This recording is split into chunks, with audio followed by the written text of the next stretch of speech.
área da ciência que estuda os animais é a zoologia. Os animais são divididos em dois grupos, os vertebrados e os invertebrados. Na aula de hoje, você vai começar a conhecer o mundo dos invertebrados, mas antes, roda a vinheta. Até daqui a pouco.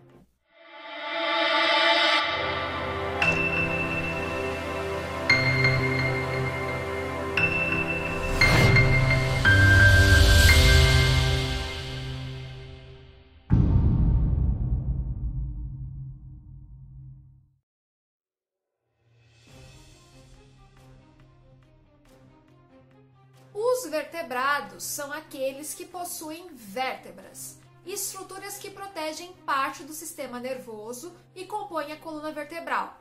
São vertebrados peixes, anfíbios, répteis, aves e mamíferos.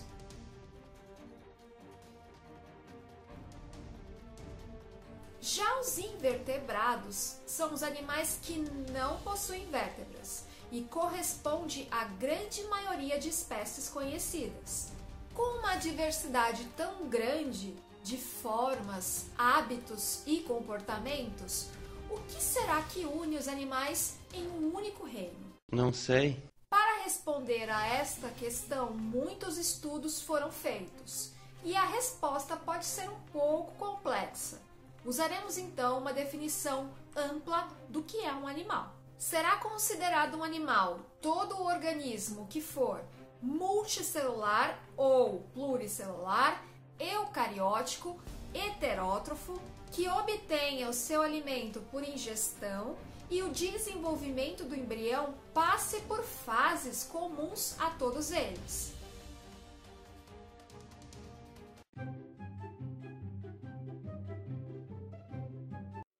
Essa definição é ampla e não inclui adaptações que surgiram mais tarde na evolução de certos animais, como alguns parasitas, que obtêm alimento por absorção através da superfície do corpo.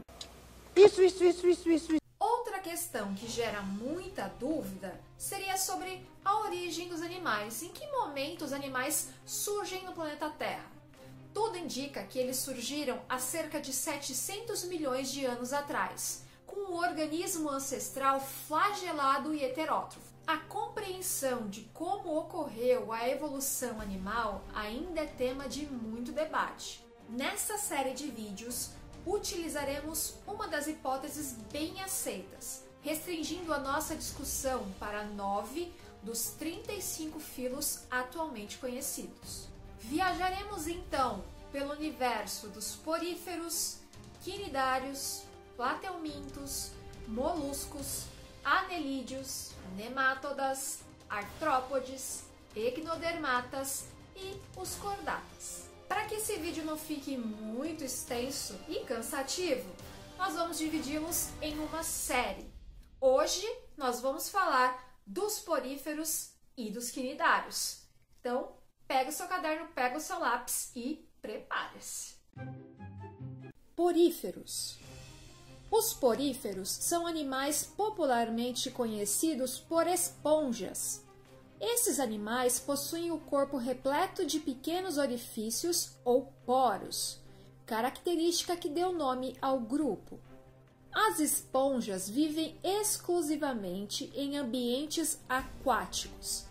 A maioria das espécies é marinha, mas existem alguns representantes em águas continentais. As esponjas possuem estrutura corporal simples. Não possuem tecidos, boca, nem cavidade digestiva. O corpo é organizado por canais e cavidades por onde as esponjas fazem a água do meio externo circular. A água entra no corpo pelos poros e chega ao átrio ou esponjocélio, cavidade da esponja, e de lá sai pelo ósculo, uma abertura maior. Todas as funções vitais das esponjas dependem dessa circulação de água. As esponjas são consideradas animais filtradores. A parede do corpo das esponjas é formada por diversos tipos de células. Destacam-se os coanócitos, células flageladas. O movimento dos seus flagelos cria a corrente de água que traz nutrientes e gases. Amebócitos, células especializadas pelo crescimento e capacidade de regeneração dos poríferos. A digestão ocorre dentro das células. As esponjas apresentam esqueleto interno, importante na sustentação do corpo.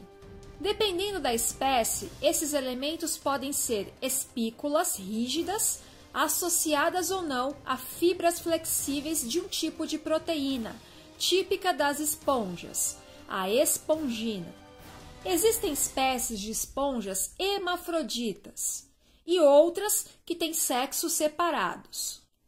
As esponjas podem se reproduzir sexuada ou assexuadamente. Reprodução sexuada. Os gametas masculinos ou espermatozoides saem pelo ósculo, carregados pela corrente de água. Caso penetrem com a água o corpo de uma esponja produtora de gametas femininos, pode ocorrer a fecundação, que geralmente é interna ao corpo do animal. Reprodução assexuada. Principalmente por brotamento. No corpo do animal forma-se um broto, que se solta e dá origem a um novo indivíduo. As esponjas possuem grande poder de regeneração. Pequenas partes podem regenerar por completo. Quinidários. O filo Quinidária possui representantes em águas continentais e marinhas. Medusas. Geralmente livre-natantes, ou seja, animais que nadam livremente.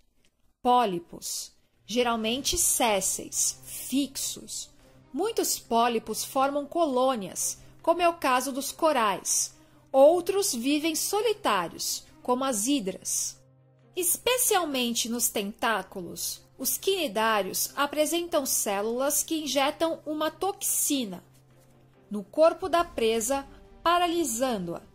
Essas células recebem o nome de quinidócitos. O nome quinidários deriva exatamente do fato desses animais apresentarem esse tipo de célula.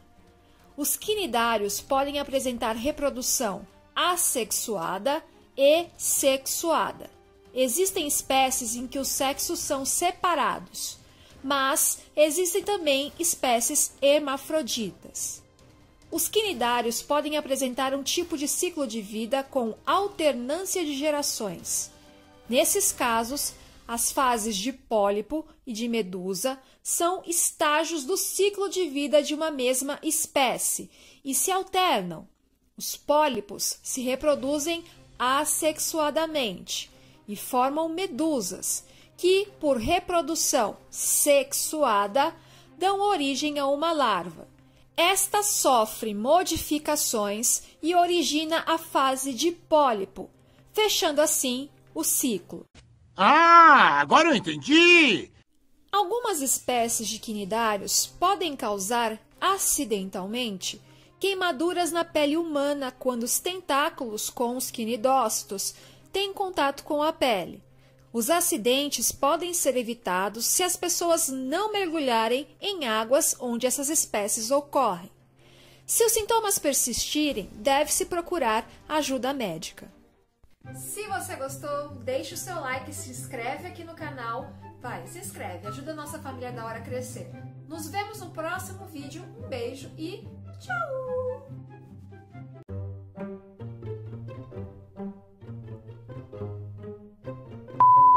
Para responder a esta questão, não vamos responder, vamos embora, tchau. Iremos utilizar uma das hipóteses, palavra nova. Nessa série de vídeos, utilizaremos